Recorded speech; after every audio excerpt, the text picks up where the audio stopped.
Velkommen.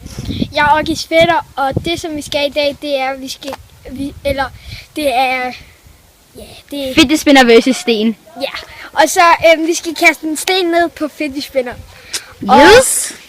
Og vi har fidgetspinneren her.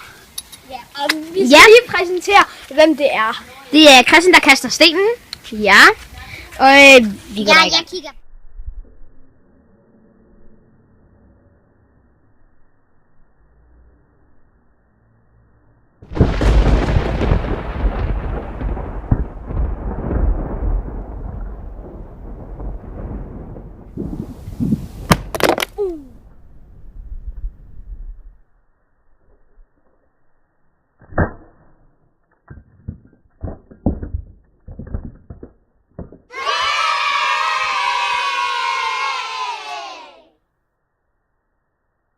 det er så, hvad der er tilbage af den ødelagte fidget.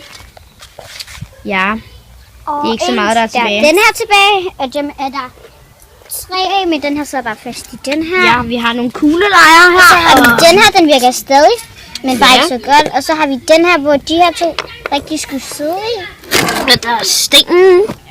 Jeg ved ikke lige, hvordan man bygger en fidgetspinner, men den er ikke sådan der. Se ned på den, og så give den ikke i stykker. Sådan her burde den nu se ud.